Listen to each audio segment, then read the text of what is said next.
Hi అండి. తోటకూర liver curry ఎలా తయారు చేసుకోవాలో చూద్దాము. పెద్ద సైజు తోటకూర కట్టని తీసుకొని, నీట్‌గా కడిగి చిన్న చిన్న ముక్కలుగా కట్ చేసి పెట్టుకొని, స్టవ్ మీద మీడియం సైజు గిన్నెలో పావంతు నీళ్లు పోసి, నీళ్లు మరిగేటప్పుడు 3 పచ్చిమిర్చీలు, ముందుగా కట్ చేసి పెట్టుకున్న తోటకూరను కూడా వేసుకొని, స్టవ్ మంట మీడియంగా ఉంచుకొని 2, 3 నిమిషాలు తోటకూరని బాగా ఉడకనిచ్చి, స్టవ్ ఆపేసి స్ట్రైనర్‌లో వడపోసుకొని, దీన్ని చల్లారిన తర్వాత మిక్సీ జార్‌లో పచ్చిమిర్చి, తోటకూర కలిపి వేసేసి, ఒక పావు గ్లాసు నీళ్లు పోసి మెత్తగా పేస్ట్ లాగా చేసేసుకొని, దీన్ని ఒక ప్లేట్‌లోకి తీసేసుకోవాలి తోటకూర పేస్ట్‌ని.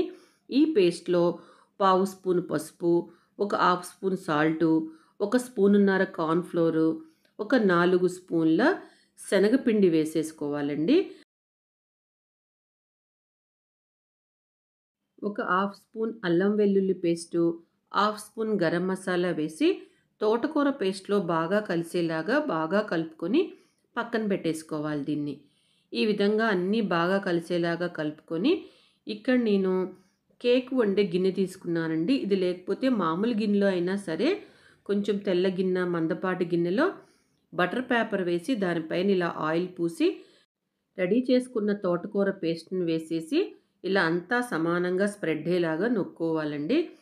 స్టవ్ మీద వెడల్పాటి గిన్నెలో పావంతు వాటర్ పోసి, స్టాండ్ పెట్టి, దాని మీద ఈ తోటకూర గిన్నె పెట్టి, పైన మూత పెట్టి, 8 నిమిషాల పాటు హైలో, 5 నిమిషాల పాటు సిమ్‌లో పెట్టి ఉడకబెట్టుకుంటే తోటకూర కరెక్ట్‌గా ఉడుకుతుంది.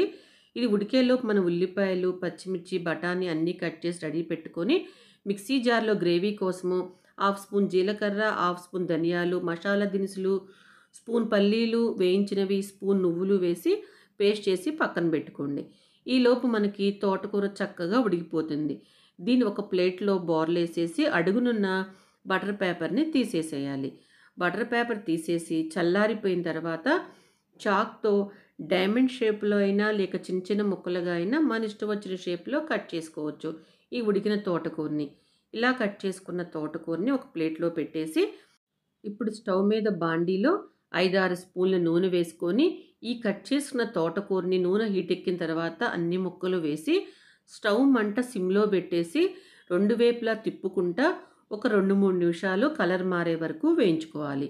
ఈ విధంగా కలర్ మారిన తర్వాత, ఈ వేగిన తోటకూర ముక్కలన్నీ సెపరేట్‌గా ఒక బౌల్‌లో తీసేసుకొని పక్కన పెట్టి, అదే ఆయిల్‌లో ముందుగా కట్ చేసి పెట్టుకున్న ఉల్లిపాయలు 2 పెద్దవి, 2 పచ్చిమిర్చి, కొంచెం పావు కప్పు పచ్చి బఠానీ వేసుకొని బాగా వేగేదాకా వేపుకొని, ముందుగా మనం గ్రేవీ కోసం మసాలా తయారు చేసుకున్నాం కదా! అది వేసి దాని మీద హాఫ్ స్పూన్ పసుపు, ఒక స్పూన్ సాల్టు, స్పూనున్నర కారము అన్నీ వేసి బాగా కలిసేలాగా ఈ విధంగా తిప్పుకొని, ఇది ఉడికేలోపు 2 బాగా పండిన టొమాటోల్ని మిక్సీ జార్‌లో మెత్తగా పేస్ట్ చేసి, ఈ టొమాటో పేస్ట్ గూడాను ఈ గ్రేవీలో పోసేసి, మిక్సీ జార్‌లో కొంచెం వాటర్ పోసి, తొలుపు పోసి, ఆ నీళ్లు గూడా వేసేసి, అంతా బాగా కలిసేలాగా తిప్పి, ఈ గ్రేవీ పచ్చివాసన పోయే వరకు 2 నిమిషాలు మంట సిమ్‌లో బెట్టేసి, పైన మూత బెట్టేసి బాగా ఉడకనివ్వాలి. ఈ విధంగా బాగా ఉడికిన తర్వాత దీంట్లో మనం ముందుగా వేయించి పెట్టుకున్నాం గదా! తోటకూర పీసెస్. ఆ పీసెస్‌ని దీంట్లో వేసేసేసి అన్నీ బాగా కలిసేలాగా ఒక్కసారి మళ్ళా తిప్పుకొని, పైన మూత బెట్టేసి వదిలేస్తే గ్రేవీ అంతా ముక్కకు పట్టేసి ఈ కూర చాలా రుచిగా ఉంటుందండి. ఈ విధంగా మూత బెట్టేసి 2 నిమిషాలు సిమ్‌లో బెట్టి తీసేసి, చివరిగా కొత్తిమీర చల్లేసి పైన అంతా బాగా కలిసేలా కలుపుకొని, ఈ కర్రీని చపాతీలోకైనా, బిర్యానీలోకైనా, వైట్ రైస్‌లోకైనా, దేంట్లోకైనా చాలా టేస్ట్‌గా ఉంటుందండి. వెరీ ప్రోటీన్ ఫుడ్ ఇది. ఒకసారి మీరు కూడా ట్రై చేసి ఎలా వచ్చిందో నా కామెంట్‌లో తెలపండి. Thank you for watching.